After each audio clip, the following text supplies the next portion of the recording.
فضائل آپ نے سنے،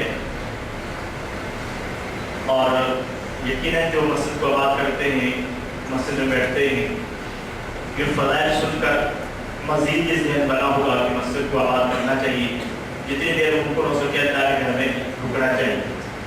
تو ذہن یہ بنا کہ علم کے فضائل پر بھی کچھ بات کی جائے تاکہ مزید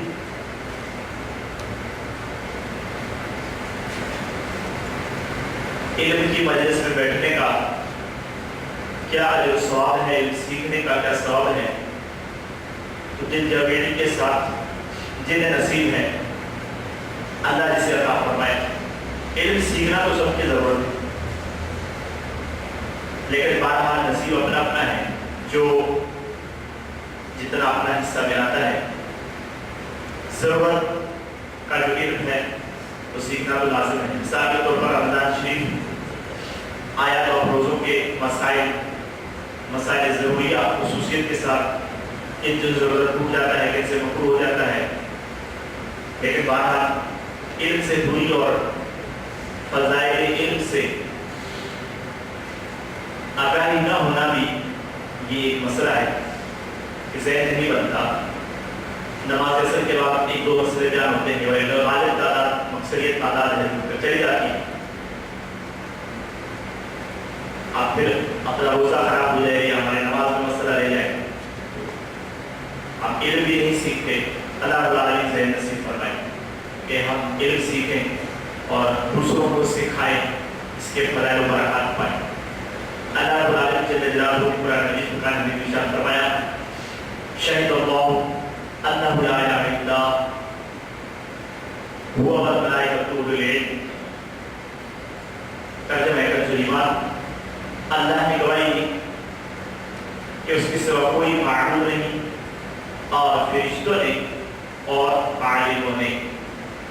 اس آیت مبارکہ میں اللہ رب العالمین نے گواہی کی ابتدا اپنی ذات سے فرمائی، پھر دوسرے درجے میں ملائکہ اور تیسرے درجے میں اہل علم کا ذکر فرمایا۔ اسی طرح ایک دوسرے مقام پر اللہ رب العالمین نے ارشاد فرمایا، بل هو آیات بینات فی صدور الذین اوتوا العلم، بلکہ وہ روشن آیتیں ہیں ان کے سینوں میں جن کو علم دیا گیا۔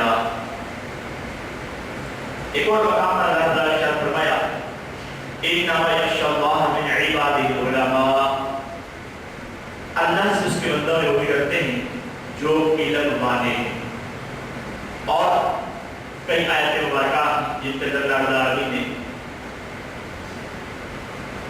علم اور اہل علم کے فضائل بیان فرمائے۔ میرا آقا صلی اللہ علیہ وسلم کی کثیر حدیث مبارکہ علم کے فضائل پر موجود ہے۔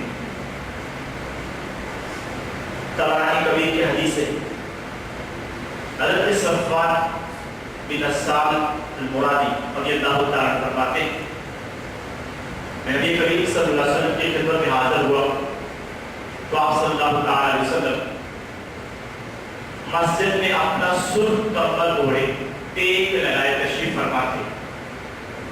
میں نے عرض کیا، یا رسول اللہ صلی اللہ علیہ وسلم میں علم حاصل کرنے آیا ہوں۔ آپ صلی اللہ علیہ وسلم نے فرمایا، طالب علم کو خوش آمدید، بے شک طالب علم کو ملائکہ اپنے پروں سے ڈھانپ لیتے ہیں، پھر ان میں بعض ملائکہ دیگر ملائکہ پر سواری کرتے ہوئے طلب علم کی وجہ سے طالب علم کی محبت میں آسمان دنیا تک پہنچ جاتے ہیں۔ میں ایک روایت میں فرمایا کہ میں نبی کریم صلی اللہ علیہ وسلم کو فرماتے سنا، جو شخص علم کی طلب میں گھر سے نکلتا ہے، فرشتے اس کے اس عمل سے خوش ہو کر اس کے لیے اپنے پر بچھا دیتے ہیں۔ بہقی شریف کی روایت شعب الایمان باب فی طلب علم، حضرت سیدنا ابو درداء رضی اللہ تعالیٰ عنہ فرماتے ہیں، میں نے تاجدار رسالت صلی اللہ علیہ وسلم کو فرماتے سنا، جو اللہ کی رضا کے لیے علم کی جستجو میں نکلتا ہے تو اللہ تعالیٰ اس کے لیے جنت کا ایک دروازہ کھول دیتا ہے، اور فرشتے اس کے اپنے پر بچھا دیتے ہیں، لیے دعائیں رحمت کرتے ہیں اور آسمان کے فرشتے سمندر کی مچھلیاں اس کے لیے استغفار کرتی ہیں. اور عالم کو عابد پر اتنی فضیلت حاصل ہے جتنی چودھویں رات کے چاند کو آسمان کے سب سے چھوٹے ستارے پر. اور علماء انبیاء کرام علیہ السلام کے وارث ہیں. بے شک انبیاء کرام درہم و دینار کا وارث نہیں بناتے بلکہ وہ نفوس قدسیہ تو علم کا وارث بناتے ہیں. جب اس نے علم حاصل کیا اس نے اپنا حصہ لے لیا. اور عالم کی موت ایک ایسی آفت ہے جس کا ازالہ نہیں ہو سکتا اور ایک ایسا خلا ہے جسے پر نہیں کیا جا سکتا. وہ ایک ستارہ تھا جو مات پڑ گیا. ایک قبیلے کی موت ایک عالم کی موت سے زیادہ آسان ہے. حضرت ابو ہریرہ رضی اللہ عنہ حدیث روایت فرمائی نبی کریم صلی اللہ علیہ وسلم نے ارشاد فرمایا جو کوئی اللہ عز و جل کے فرائض سے متعلق ایک یا دو یا تین یا چار یا 5 کلمات سیکھے اور اچھی طرح یاد کر لے اور پھر لوگوں کو سکھائے تو وہ ضرور جنت میں داخل ہوگا. حضرت ابو ہریرہ رضی اللہ عنہ فرماتے ہیں کہ میں نے رسول اللہ صلی اللہ علیہ وسلم سے یہ بات سننے کے بعد کوئی حدیث نہیں بھولا. یہ وہ پیارے صحابی جن نبی کریم علیہ السلام سے کثیر حدیث مبارکہ روایت فرمائی اور اپنی زندگی کا ایک حصہ دربار رسالت صلی اللہ علیہ وسلم میں گزارا. ابن ماجہ کے اندر انہی سے یہ ابو ہریرہ رضی اللہ عنہ سے حدیث روایت ہے. فرمایا کہ سب سے افضل صدقہ یہ ہے کہ مسلمان علم سیکھے پھر اپنے اسلامی بھائی کو سکھائے. یہ علم سیکھنا اور پھر سکھانا یہی صدقہ ہے. حضرت ابو ذر رضی اللہ عنہ سے روایت ہے نبی کریم صلی اللہ علیہ وسلم نے فرمایا تمہارا کسی کو کتاب اللہ کی ایک آیت سکھانے کے لیے جانا تمہارے لیے 100 رکعتیں ادا کرنے سے بہتر ہے. اور تمہارا کسی کو علم کا ایک باب سکھانے کے جانا اور اس پر عمل کیا جائے یا نہ کیا جائے تمہارے لیے 1000 رکعتیں ادا کرنے سے بہتر ہے. حضرت ابن عباس رضی اللہ تعالیٰ عنہ فرماتے ہیں نبی کریم صلی اللہ علیہ وسلم نے فرمایا جب تم جنت کی تیاریوں سے گزرو تو اس میں سے کچھ پھول چن لیا کرو. صحابہ کرام علیہ رضوان نے عرض کیا یا رسول اللہ صلی اللہ علیہ وسلم جنت کی تیاریاں کیا ہیں؟ فرمایا علم کی محفلیں. میرے بیٹے اور محترم اسلام اور کثیر حدیث مبارکہ علم سیکھنے میں کے متعلق موجود ہیں. حتیٰ کہ ایک اور روایت میں فرمایا حضرت علی رضی اللہ تعالیٰ عنہ راوی فرماتے ہیں نبی کریم صلی اللہ علیہ وسلم نے فرمایا کہ جو بندہ علم کی جستجو میں جوتے موزے یا کپڑے پہنتا ہے تو اپنے گھر کی چوکھٹ سے نکلتے ہی اس کے گناہ معاف کر دیے جاتے ہیں. سبحان اللہ. ایک اور روایت الترغیب والترہیب کتاب علم کے اندر حضرت ابو دردہ رضی اللہ تعالیٰ عنہ فرماتے ہیں علم کا ایک باب جسے آدمی سیکھتا ہے اللہ کے نزدیک 1000 رکعت نفل پڑھنے سے زیادہ پسندیدہ ہے. اور جب کسی طالب علم کو علم حاصل کرتے ہوئے موت آ جائے تو وہ شہید ہے.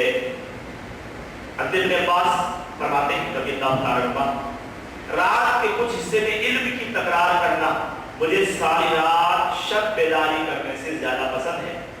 اور حضرت ابو ذر رضی اللہ عنہ فرماتے ہیں علم کا ایک مسئلہ سیکھنا میرے نزدیک بھول رات یاد کرنے سے پسندیدہ ہے. اور فرماتے ہیں کہ جو یہ کہے کہ علم کی جستجو میں نہ جہاد نہیں اس کی رائے اور عمل ناقص ہے. اور امام شافعی رحمۃ اللہ تعالیٰ علیہ فرماتے ہیں علم حاصل کرنا نوافل پڑھنے سے افضل ہے. چند حدیث مبارکہ اور قرآن مجید کی ایک دو آیت مبارکہ میں نے آپ کے ساتھ عرض کی علم کے فضائل پر. اب یہ جو ہم بیٹھے یہ بھی علم حاصل ہونے کا ذریعہ ہے. تو گھر سے نکلے تو یہ نیت کر کے آئے کہ انشاءاللہ علم بیان ہوگا, حدیث مبارکہ بیان ہوگی اور ہم سنیں گے تو علم حاصل کرنے کا جو ثواب انشاءاللہ الرحمن ملے گا. اچھی نیت کے ساتھ سیکھیں, اچھی نیت گھر سے نکلے, نماز کی نیت کے ساتھ اور نکلتے ساتھ یہ نیت کرے گا میں سیکھتے جا رہے ہیں. الحمدللہ دعوت اسلامی کے مدنی ماحول کی برکت سے علم سیکھنے کے بے شمار مواقع فراہم ہوتے ہیں. مثلا درس خلال سنت ہوتا ہے, تقریباً ہوتا ہے جیسے ہمارے یہاں ہوتا ہے. رمضان شریف کے علاوہ نماز عشاء کے بعد بھی ہوتا ہے اور ظہر کی نماز کے بعد بھی ہوتا ہے, اور رمضان شریف میں صرف ظہر کی نماز کے بعد ہوتا ہے. تو یہ نیت کر کے آئے ظہر کی نماز پڑھنے والا کہ وہاں پر علم حاصل ہوگا, درس میں سنت ہوگا, ڈائریکٹ دین کا درس ہے, میں علم سیکھوں گا. اس کے علاوہ ایک بہترین ذریعہ مدنی کاموں میں سفر ہے. بہترین نمازوں کا مدنی کاموں میں سفر کر کے فرائض, سنت, واجبات, نوافل ایک جدول انسان بھر کا مدنی کام والوں کا کہ وہ باہر میں سفر کریں گے تو یہ بات سیکھیں گے, ربی روم میں سفر کریں تو یہ بات سیکھیں گے. والا حاضر کیا پورے ماہ کا 12 ماہ کا جدول ہوتا ہے مدنی کام کا, یعنی ہر کا ایک الگ جدول ہوتا ہے. خوشبو جو ہلکے لگتے ہیں ان کا بہترین ذریعہ علم حاصل ہونے کا.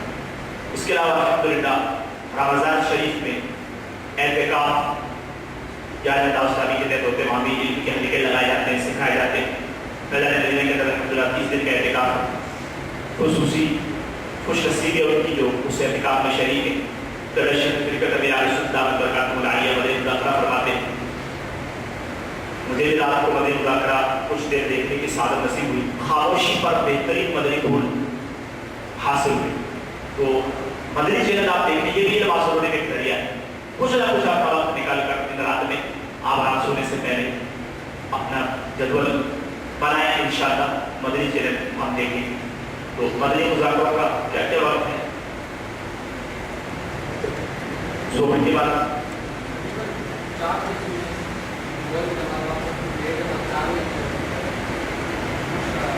ظہر کی نماز تقریباً 3 بجے ہوتی ہے. اس کے بعد مدنی مذاکرے کا سلسلہ ہوتا ہے. نماز تراویح کے بعد مدنی مذاکرے کا سلسلہ ہوتا ہے. تو یہ بیاس مدنی چینل پر آ رہا ہوتا ہے. سوال کے جواب کے اندر کا فرما رہے ہوتے ہیں. بہترین علم الحمدللہ. یوں علم کے ذرائع جس ذریعے سے بھی علم حاصل کر سکے, جس سے اللہ نے وسعت دیا, وقت دیا ہے, درس ادا نہیں کریں, علم حاصل کرنے کے اپنے آپ کو پیش کریں. مصروفیت کا دور ہو رہا ہے, بعض بچے والا آدمی ایسا کام نہیں کر سکتا. کتابوں کا مطالعہ کریں. آسان کتابیں الحمدللہ ہمارے مکتبۃ الشعراء کی, مجد الدین کی ترجمے آتے ہیں عربی کتابوں کی. مفید ذرائع ہیں, آسان ذرائع. تو ان تمام ذرائع جس ذریعے سے ان کو علم حاصل کریں. اور رمضان شریف میں الحمدللہ ہمارے یہاں نماز پڑھنے کے بعد یہ سلسلہ رہتا ہے, اور نماز اثر کے بعد مختصر وقت کے لیے مسائل بیان ہوتے ہیں. الٹی کے متعلق روزے میں اور حضور الٹی کا کیا حکم ہے, یہ مسائل بیان